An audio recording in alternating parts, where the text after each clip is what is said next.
one of the things I noticed is we have a lot of people that come in that say, I used to come here when I was a kid and now I'm bringing my kids. Do any of those people ever share memories with you? Like when you're talking to them about what memory they think about visiting when they're a kid, when they were little? A lot of it has to do with the comments are the birds in the back deck and feeding the seagulls when they were kids and walking through with their grandparents and family and picking the fish, getting to touch the fish, and a lot of them love the experience of the live products. Getting to go in and somebody would hold up a crab for them and they got to take a picture and they now do that with their children. So those memories that they create that are identical to the memory created for them as a child, they get to recreate with their kids. Wow, yeah, that's pretty cool. Um, you think like so bring us through the timeline, right? We talked about we had this eviction thing, we had 60 days, we're reopening the parking lot.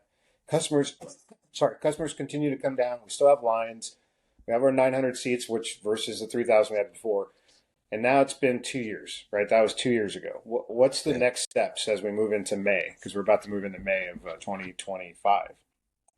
Well, so let's go backwards real quick. Let's not forget that not only did we open in a parking lot, but before that, we opened in a brewery. So we within less than 30 days, we had a truck already set up in a brewery with our menu in there, and we were serving our food. So our staff was right back to work with less than 30 days from the time we were evicted. And I think 30 days after that, we opened in the parking lot. So after all that, now coming into May, we are at the final stages of what we're calling phase two, which is actually our fourth move from the time we were evicted. This is a lot more substantial though. So this kitchen is Yeah, will tell us have about what's it going to look like. Tell us about the size, the scope, the seats. What do we got?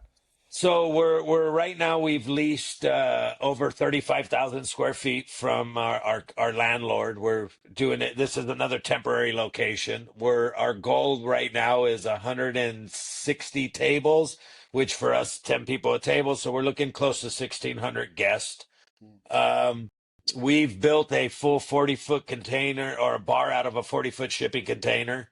So it'll service 24 different tap handles, frozen drinks, mixed drinks. We've purchased an entire kitchen complex, which is a total of 9 different containers that are all put together to create a kitchen that actually is the size of what we had in our old legacy building if we combine all the different kitchens into one. Wow. So it'll give us the ability to serve well over 1,600 guests for sure. It brings us back to bringing all the cooking and our menu items that we were missing back into this environment. Because that's one thing that, even though we are operating out of this parking lot, our kitchens are so minimal, we're not able to bring all the items back that people love. Now we'll be able to do that. How long do you think it'll be? Or when do you expect that to be open and operating, and customers can expect that experience come back? So at the pace we're going right now, it's looking like third week of May, which is Memorial weekend. So our goal right now is to get it open right before, well, hopefully a little bit sooner than Memorial Day. If not, we're hovering there to the first week of June. We're somewhere right in there. It's difficult with all the challenges with getting permits and stuff like that. So the way we're permitting this operation is like we are building a brick and mortar restaurant. So no inspector will look at it like it's temporary. They're looking at it like we're building a restaurant. So a lot of challenges there. But it is temporary. I mean, it's really designed for us to function close to where we were before while we rebuild what will be, return to our legacy location on 55,000 square feet next door to where we're at. Yeah, for sure. I mean, we've only signed 3-year lease here. So, and with some options if we want to take it longer than that. But Yeah, the goal with that 3 years is it gives us 3 years to build our new building, which we've signed a 49-year lease on a ground lease. yeah. Ground lease means we're building it to our spec. We're not taking in a building and having to deal with that, you know, building whatever that roof over our head. We're going to design it to what we need, purposely built for what we do. Yeah. You think there'll be anything you miss when we move out of this parking lot in the next few weeks? Not even a tiny bit. And you know what? I'll miss dealing with all the. Actually, no, I won't miss anything. I'm not gonna lie. I'm tired of it.